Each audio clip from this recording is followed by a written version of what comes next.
Why, hello there and welcome back. Today I'm in Woolacombe and shall be departing shortly, so let's spend some time together before I head home, shall we? I'm afraid this episode is quite a casual one, for I had to cut my stay short and return home.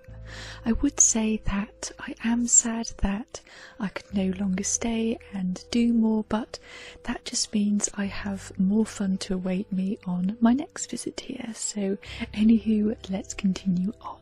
First thing is first, I can not leave here without another pair of shoes. Yesterday, during a small stroll, I spotted these captivating shoes through a shop window. I was in a rush then, so I quickly purchased them but had to leave, so I am back again to have a proper look, and I thought I'd take you with me. The lady who served me was lovely. I believe her name was Jane. Never once did I feel pressured into purchasing anything, which I feel like most shops do nowadays. Overall, the place had a very laid back feeling, and I can certainly see myself returning next time. The shop is independent, by the way. I shall leave the address within the description in case any of you wish to pay here a visit, for as far as I know they do not have a website, so if any of you plan on stopping here, do say hello to Jane for me. These are the shoes I originally spotted in the window with the spiral on them. I spotted the brown pair first and was pleasantly surprised to see they are sold in black too, and you know how much I adore the colour black. Another thing that pleasantly surprised me was the fact these are labelled as anti-fatigue shoes, which I have heard of but have never seen sold in person, only online. I ended up getting both pairs for they fit so well. By the way, I am a size 6, but my feet are long and narrow, so that makes shopping for shoes a little tricky for me, so I'm thankful for Jane's kind help.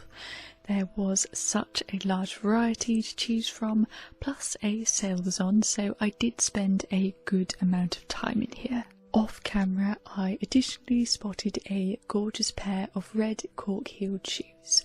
I do not possess any like these within my wardrobe and could already picture myself wearing them with red lipstick, so to the counter they went.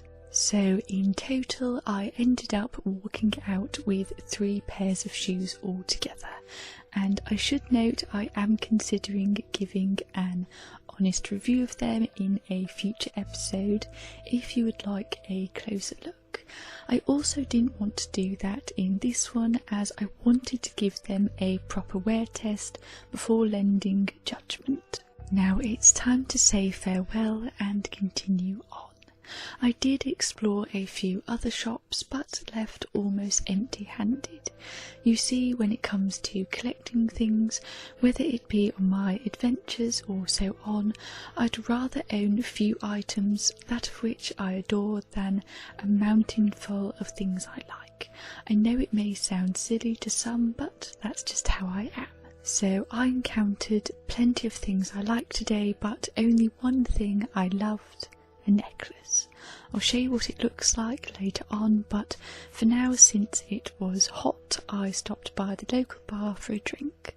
Here is my view from the bar, and while I'm sat here, please tell me what your go-to drink is when you head out.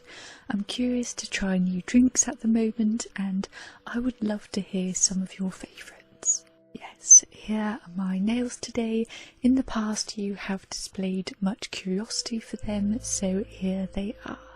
I went with one of my favourite shades of midnight blue, and I'm wearing the same on my toes.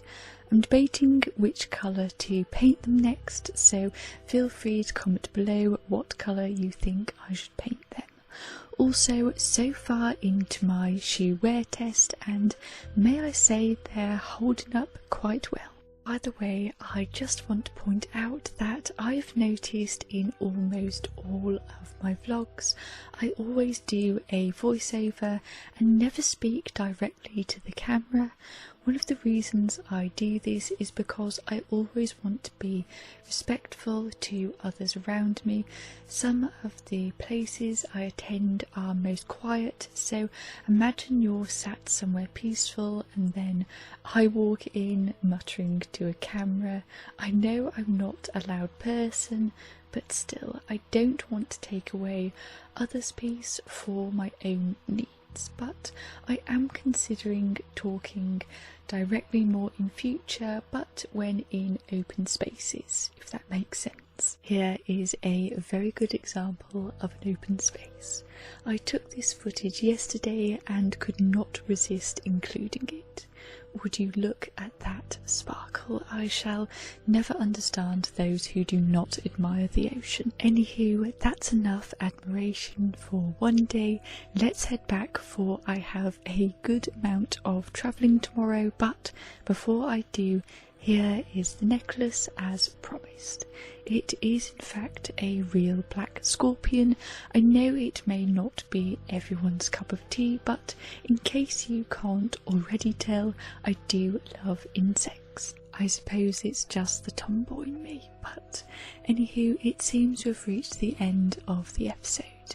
Thank you for joining me on yet another adventure, and ta-ta for now.